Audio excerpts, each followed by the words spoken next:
Assalamualaikum warahmatullahi wabarakatuh. Alhamdulillahirabbil alamin wassalatu wassalamu ala asyrofil anbiya'i wal mursalin sayyidina wa nabiyyina maulana Muhammadin wa ala alihi wasahbihi wa ibadihi ajmain amma ba'd.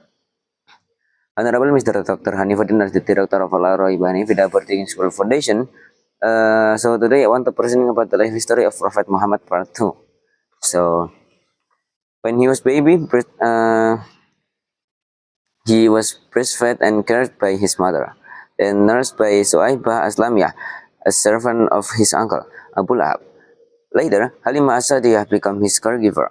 Before he turned 6, an important event happened. Jibril cleaned Muhammad chest to remove Satan's part to continue his life. Then, when he 6 years old, his mother, Aminah binti Wahab, passed away, buried in Abawa while returning from visit to Muhammad's uncle in Madinah. After that, Muhammad was taken by Ummu Aiman to his grandfather. Then his name is Abdul Muttalib. Abdul Muttalib was loved him very much, more than his own children until 8 years old. His grandfather passed away. Then his uncle became his guardian.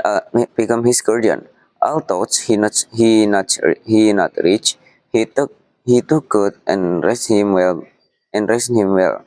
Abu Talib was also respected and honored in Mecca. Then Muhammad stayed under Abu Talib's care until he died during Muhammad's 10 years old of prophethood. When he was young, he worked as a shepherd for his family and for people in Mecca. His work gave him time to think and reflect, made him wise and honest. So people called him Al-Amin, mean the trustworthy.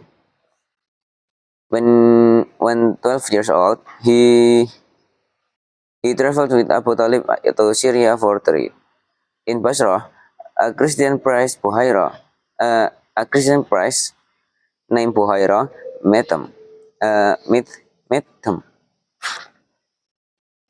Buhaira saw sign and in Muhammad, then he would become a prophet. Buhaira advised to Abu Talib to bring Muhammad back to Mecca safely before going further to Syria because some people might want to harm him. Then Muhammad returned safely to Mecca.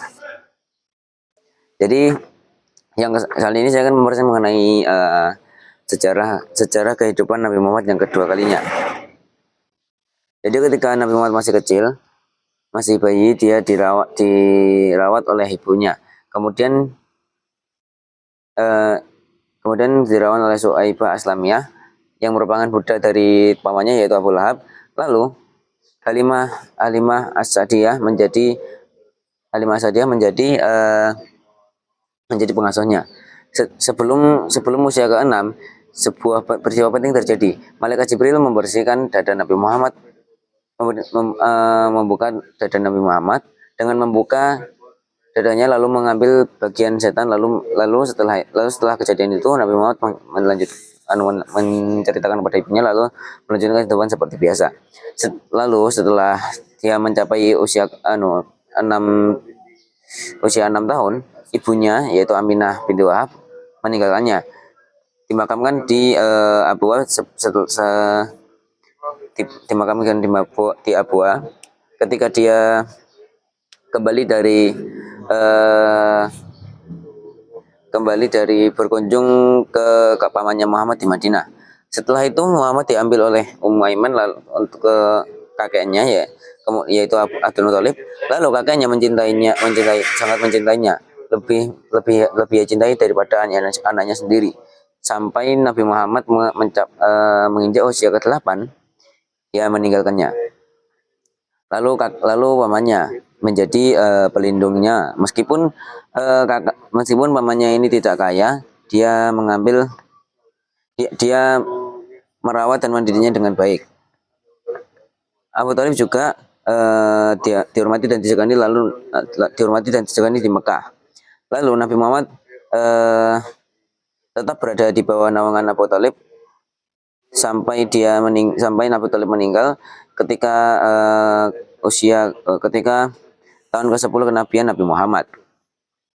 Saat dia muda, dia bekerja sebagai pengembala untuk keluarganya dan juga untuk orang lain di Mekah.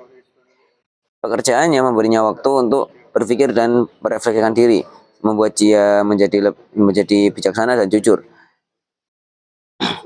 Sehingga orang-orang memanggilnya dengan memberinya istilah Al-Amin, yang artinya yang dipercaya. Ketika usia 12-nya, ya ketika usia 12 tahun, dia pergi berdagang bersama Abu Thalib ke Syria.